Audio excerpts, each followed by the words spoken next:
সকাল 10টা। ড্রয়িং রুমে বসে টিভি দেখছেন ইসহাক সাহেব। টিভিতে নিউজ চলছে, কোনো এক অফিসারকে সাসপেন্ড করে দেওয়া হয়েছে। বহু বছর ধরে সে জনসেবার নামে ঘুষ খেয়ে যাচ্ছিল। তার নিচে দিয়ে হেডলাইন দেখা গেল, হসপিটালের মালিকের মৃত্যু হয়েছে 12 তলা থেকে পড়ে। সেটা সুইসাইড ভাবছে পুলিশরা, কিন্তু খতিয়ে দেখবেন সত্যিটা আদেও কি। ইসহাক সাহেব টিভি অফ করে দিলেন, আফসোসের স্বরে বললেন, জনগণের নিরাপত্তা দেয়া হয় পুলিশদের হাতে, আর তারাই সেই নিরাপত্তা হরণ করে। সবাই তো এক না মামা, এসব অফিসারদের ভিড়ে কিছু সৎ অফিসারও আছে। না থাকলে তো এই অফিসারের সত্যিটা বের করতে পারতো না। সেটা ঠিক বলেছিস, সত্যি সে বাহাদুর বলতে হয়, কিন্তু এমন একজন দুইজন ফ্রেন্ড অফিসারদের জন্যই সবাইকে খারাপ বানিয়ে ফেলে। যাক সেসব, তোর জ্বর কমেছে? হ্যাঁ ঠিক আছে, এখন ওই অফিসারটা কিন্তু আমার বন্ধু মামা। কি বলিস? হ্যাঁ তাহলে তো দেখা করতে হয়। হবে, সে এখানেই জয়েন হয়েছে। আচ্ছা, নাম কি তার? মুগ্ধ। কংগ্রাচুলেশন মিস্টার মুগ্ধ, ডিউটিতে জয়েন হয়েই এত বড় একটা কাজ করছেন আপনি, ওয়েল ডান। উপরোক্ত কথা শুনে মুগ্ধ ঠোঁট এলিয়ে হাসল, কৃতজ্ঞতার সহিত বলল, শুক্রিয়া স্যার, দোয়া আর বিশেষ রাখবেন যেন সামনে আরো ভালো কিছু করতে পারি। অবশ্যই। রেগুলার হয়ে জয়েন হবেন কবে? জবে আপনি বলবেন। আমি তো বলবো কালকেই হতে। তোমার মতো ডেডিকেটেড অফিসারকে শীঘ্রই চাই আমাদের ডিপার্টমেন্টে। ঠিক আছে তাহলে। পুলিশ স্টেশন থেকে বেরিয়ে আসলো মুগ্ধ। বাইরে ফোন বের করে কল লাগালো কাউকে। ফোন এপাশ থেকে রিসিভ হলে মুগ্ধ হাসি মুখে বলল, ভাই, কাজ হয়ে গেছে, তোর প্ল্যান কাজ করে গেছে, এবার তো শান্তি পাবি তুই। ওপাশ থেকে, হ্যাঁ তোর ক্রেডিট। মজা নিস না, প্ল্যান তোর, ক্রেডিটও তোর। আমি তো একটু অভিনয় করেছিলাম। মামা, আপনার কাজে মুগ্ধ হয়ে গেছেন মিস্টার মুগ্ধ, দেখা করতে চাই বলছেন। কি বলিস, সত্যি? হ্যাঁ। আচ্ছা, দেখা তো অবশ্যই করব, তাকেও তো পটাতে, মানে মুগ্ধ করতে হবে, কারণ তোর বাবা তো আর আমারও মামা। রাগ, বাসায় যা, ঘুমা। হুম। ফোন কেটে বুকে হাত দিয়ে লম্বা শ্বাস নিল মুগ্ধ। কি বলতে কি বলে ফেলেছিল, আর একটু হলেই শেষ। তবে খুশি খুশি লাগছে তার অনেক, মেজাজ একেবারে ফুরফুরে। আমি একটু ছাদে যাব, বৃষ্টিতে ভিজতে দেবেন আমাকে? অসময়ে বৃষ্টিতে ভিজলে জ্বর উঠবে। বেশি না, একটু প্লিজ। ঠিক আছে, তবে আমিও যাব। কেন? তুমি বৃষ্টিতে ভিজবে, আমি দেখবো তোমাকে। বিকেলের অলস প্রহর, অলসতার মধ্য দিয়ে কাটছে সূচনার। মিসেস আফিয়া আর ইসহাক সাহেব উত্তরা গিয়েছেন মিসেস আফিয়ার ভাইয়ের বাসায় কোনো কাজে। এরা তার রুমে, তিথি ঘুমোচ্ছে। প্রণয় সেই দুপুরের পর থেকে ল্যাপটপ নিয়ে বসেছে। সূচনার মূলত রাগ উঠছে এখন একা বসে থাকতে। ইরার ওপরও রাগ উঠছে। এই মেয়েটা এমন কেন? তাকে প্রথম দেখে ভেবেছিল এই মেয়ের সাথে তার ভালো জমবে, একদম কথার ঝুলি নিয়ে বসবে দুজন। অথচ তাকে দেখো, তার দেখা পাওয়াটাই যেন দুষ্কর। কাউকে না পেয়ে একা একা চুপচাপ বসে আছে ব্যালকনিতে। মেঘের চাদরে ঢাকা আকাশ, এদিকে বিষণ্ণতা উপচে পড়ছে সূচনার মনে। প্রবাহমান বাতাসে বৃষ্টির ঘ্রাণ, প্রকৃতির অনন্য সৌন্দর্যের রূপ দৃশ্যমান। মন খারাপ আর নীরবতার সূচনা উপভোগ করছে সেই সৌন্দর্য। কি সুন্দর! এক কাপ চা আর পাশে সে থাকলে মন্দ হতো না। একদম অজান্তেই ভাবনাটা আসলো সূচনার মনে। নিজেই লজ্জা পেল, আজকাল তারও এসব শখ জাগে। তার মতো নিরামিষ মেয়ে আবার এসব ভাবে, তাও প্রণয়ের সাথে। প্রণয়ও নেহাত নিরামিষ, চরের ঘরে কিসব করেছে, আর চর যেতেই যেন তাকে চিনতেই পারছে না। সে তো অবাক। যাক, সেসব ভাবনা সব সাইডে রেখে প্রকৃতি দেখতে ব্যস্ত হলো। প্রকৃতি কখনো কোনো কিছুতে তাড়াহুড়ো করে না, সব সুন্দর করে করতে। তবুও প্রকৃতিতে ঘটা এক একটা কাজ কতটা নিখুঁত, কত সুন্দর। সত্যিই আল্লাহর সৃষ্টি অপরূপ। এজন্যই হয়তো বলা হয়েছে, আল্লাহকে না তার সৃষ্টিকে দেখো। মুগ্ধ নয়নে তাকিয়ে থেকে যখন প্রকৃতির রূপ দেখতে মগ্ন সূচনা, তখনই চোখে মুখে পানির ঝাপটা লাগলো। সে কেঁপে উঠল খানিক, চোখ খুলে তাকালো। আকাশ ভেঙে যেন বৃষ্টির আগমন ঘটেছে। গত রাতের বৃষ্টির রেশ কাটেনি। সারা দিন মেঘাচ্ছন্ন ছিল আকাশ, আর এখন অঝোর ধারায় বৃষ্টি। সূচনা আনমোনা কণ্ঠে সুর তুলল। থেমে গেল প্রণয়ও। সূচনার দুই পাশে দুই হাত গ্রিলে রেখে নিজের মাঝে আটকে দিল প্রণয়। থুতনি তার সূচনার ঘাড়ে, সূচনার কপালে কপাল স্পর্শ করছে প্রণয়ে। খোঁচা খোঁচা দাড়ির স্পর্শে কেঁপে কেঁপে উঠছে সূচনা। তা দেখে শব্দহীন হাসল প্রণয়, ফিসফিস করে বলল, কাঁপছো কেন বলো? আপনার জ্বর কি এখনো কমেনি? সূচনার এমন প্রশ্নে ভ্যাবাচাকা খেয়ে গেল প্রণয়।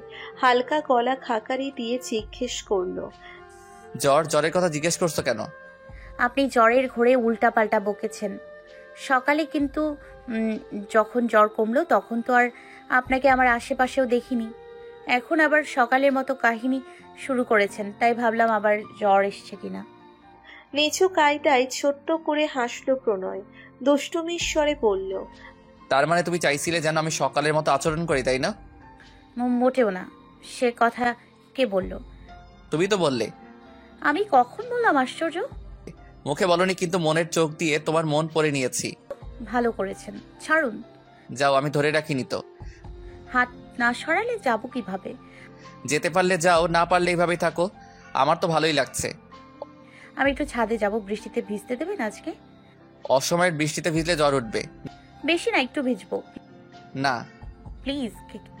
ঠিক আছে, তবে আমিও যাব। কেন? তুমি বৃষ্টিতে ভিজবে, আমি দেখবো তোমাকে। আমি যাব না তাহলে। কেন? এমনি। বলো। আপনি দাঁড়িয়ে থাকলে আমার লজ্জা লাগবে। প্রণয় শব্দ করেই হেসে দিল, যার দরুন সূচনা সত্যি লজ্জায় পড়ে গেল এখনই। প্রণয় হাসি থামিয়ে গাঢ় কণ্ঠে বলল, লজ্জাবতী লজ্জা না পেলে কিভাবে হবে? তার লজ্জারাঙা মুখ দেখার যে তীব্র তৃষ্ণা এই নেত্র জোড়ায়। লজ্জাবতীর লজ্জা পাওয়ার ব্যবস্থা করব আমি। লজ্জাবতী লজ্জা পাবে, সেদিকে চেয়ে হাসবো আমি, আর বুদ্ধি আঁটবো তাকে আরো লজ্জা দেওয়ার। চলো। বাদ ভাঙা বৃষ্টি। ছাদের মধ্যেখানে দাঁড়িয়ে একজন মানবী, ভিজে একাকার অবস্থা তার। পরনের প্রিন্ট করা শাড়িটা লেপ্টে আছে গায়ে। সন্ধ্যা নামবে নামবে এমন, সাথে আকাশ মেঘাচ্ছন্ন হওয়ায় অন্ধকার লাগছে। বৃষ্টির বেগও তীব্র, যার দরুন আশেপাশের ছাদ থেকে তেমন বোঝা যাবে না তাদের অবস্থান। সূচনার সাথে প্রণয়ও ভিজছে, তার না শোনেনি প্রণয়, ভিজছে তার সাথে। সূচনার থেকে কিছুটা দূরে রেলিং ধরে দাঁড়িয়ে আছে প্রণয়। বৃষ্টির ঝুম শব্দ, আস্তে পড়লে শোনা যাবে না, তাই সূচনা উচ্চস্বরে পড়ল, আর ভিজবেন, এবার আসুন।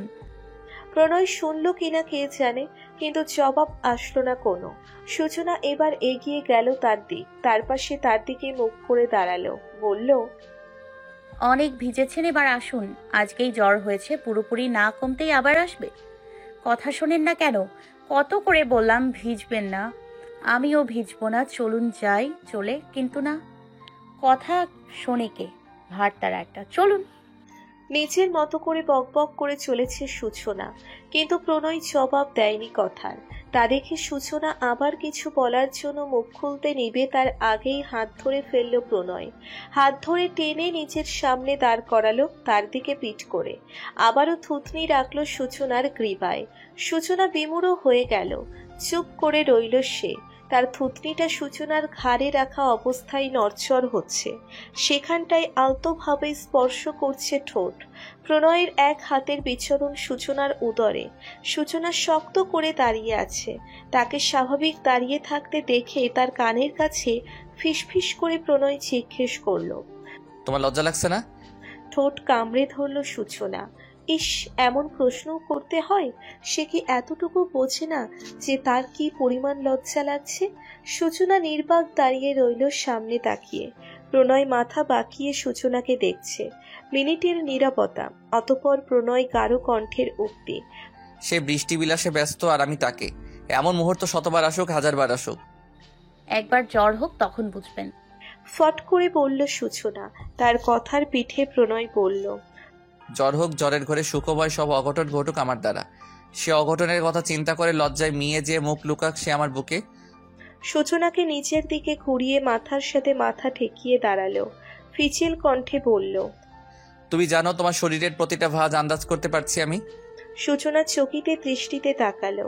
তা দেখে বাঁকা হাসল প্রণয়, বলল, সত্যি বলছি, বৃষ্টিতে তুমি আমি একা। যদি কোনো ভুল হয়ে যায় তাহলে কি ক্রোধ দেখাবে নাকি সাদরে গ্রহণ করবে?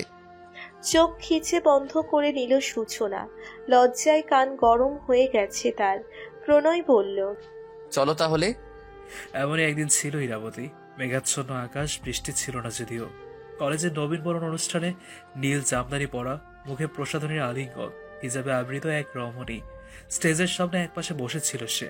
প্রথম দেখাতেই হৃৎপিণ্ডের অস্বাভাবিক স্পন্দন জানা দিয়েছিল এই মেয়ের মধ্যে কিছু আছে, স্পেশাল কিছু। দেখো, সত্যি হয়েছে তা। আমার হৃদরাজ্যের রাজ করছো তুমি। আমার সমস্ত প্রেমাবেগ তোমার জন্য। আমার ইরাবতী, মুগ্ধর ইরাবতী, তোমার অভিমান ভাঙাতে হবে। তস হয়েছে না, কবে দেখবো তোমাকে? তোমার অভিমান ভাঙাতে পারবো তো? জানালার ধারে দাঁড়িয়ে নিজেই নিজের সাথে কথাগুলো বলছিল মুগ্ধ। প্রেমিক হৃদয়ের আকুলতা।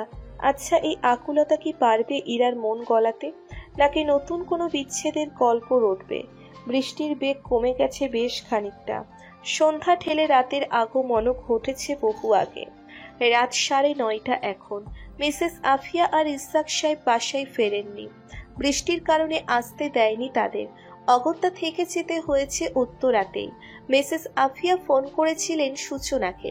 টেবিলে খাবার বেড়ে দিয়ে সূচনা তিথি আর ইরাকে ডাকতে গেল।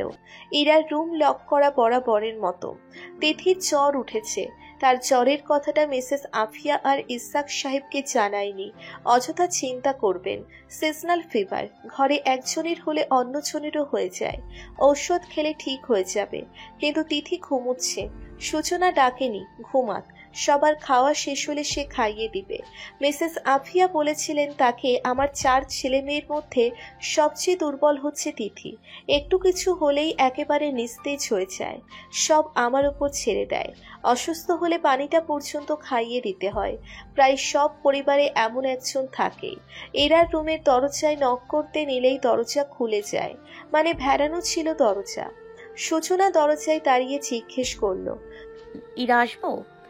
হ্যাঁ, আসো। সূচনা ভেতরে প্রবেশ করলো। কাবার্ডের ড্রয়ারে কিছু একটা খুঁজছে ইরা। সূচনার দিকে না তাকিয়ে ইরাই জিজ্ঞেস করলো, কিছু বলবে ভাবি? আমাকে ডাকতে? আমি আসতাম। তুমি রুম থেকে বের হও। পাল্টা প্রশ্ন করলো সূচনা। তার গলার স্বরে কিঞ্চিত ক্ষোভের আভাস তা টের পেল ইরা। ইরার উত্তর না পেয়ে সূচনা আবার বলল, সারাদিন তো রুমে থাকো, তিথি পড়ায় ব্যস্ত থাকে, তোমার ভাইয়া অফিসে, আমি একা থাকি। তুমিও রুমে পড়ে থাকো। দেখো, আমাদের সবারই মন খারাপ হয়। মাঝে মাঝে তার কারণ থাকে, মাঝে মাঝে বিনা কারণেই মন খারাপ হয়। কিন্তু তার মানে এই না যে সেই মন খারাপ নিয়ে পড়ে থাকতে হবে। নিজের মন ভালো হওয়ার কারণ নিজেই হও। নিজের ভালো বুঝতে শেখো। কত মানুষ আসবে যাবে, কিন্তু একটা সময় তুমি একা হয়ে যাবে। একাই যাবে, যেমন একা এসছো। তুমি যেভাবে থাকছো তাতে মন খারাপ কমছে বই বাড়ছে। মন খারাপকে পেলে পুষে নিজের মধ্যে স্থায়ী হওয়ার জায়গা দিচ্ছ। মানুষ যখন দেখবে আমরা দুর্বল হয়ে পড়েছি, তখন তারা সেই সুযোগ নিয়ে আমাদের আঘাত করবে।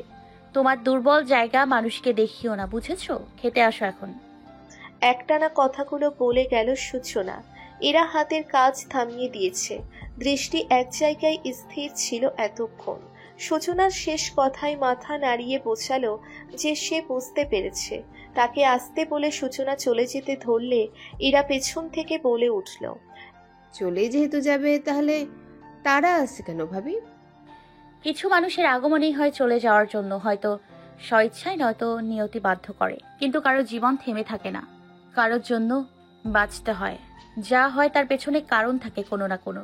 হয়তো বুঝতে আমাদের দেরি হয়, কিন্তু কারণ ছাড়া কিছু হয় না। যদি স্বইচ্ছায় যেয়ে থাকে? এমনটা নাও তো হতে পারে। প্রমাণ দেখেছি আমি। চোখের দেখা সবসময় ঠিক হয় না। অনেক সময় আমরা ওই জিনিসটাই দেখি যেটা সাজিয়ে গুছিয়ে আমাদের সামনে রাখা হয়। তখন পরিস্থিতি এমন হয় যে তার অন্তরালে থাকা সত্যিটা ঘেঁটে দেখার মতো জ্ঞানটুকু হারিয়ে ফেলে মানুষ। এমনটা না, সবার বেলায় নাও তো হতে পারে। তাহলে ধরে নাও সে তোমার ছিলই না। আর যদি সে তোমার ভাগ্যে থেকে থাকে তাহলে সে ফিরবে। বাদ দাও, খাবার সব ঠান্ডা হয়ে গেল, তাড়াতাড়ি চলো। তুমি জানলে কি করে যে আমি? তোমার আর আমার বয়স কিন্তু প্রায় কাছাকাছি ইরা। এই বয়সে কি হয়, আর তোমার ব্যবহার দেখে সর্বপ্রথম এটাই মাথায় আসবে, সেটা স্বাভাবিক। এই সময়টা এমনই। ভাবি। বলো। এরা বলল না কিছু, এগিয়ে গেল সূচনার দিকে, আচমকায় চড়িয়ে ধরল সূচনাকে, বলল, থ্যাংক ইউ সুন্দর করে বোঝানোর জন্য। তাকে সোজা করে দাঁড় করিয়ে তার গাল টিপে দিল বাচ্চাদের মতো, বলল, অনেক হয়েছে কথা বলা, এবার খেতে চলো। হুম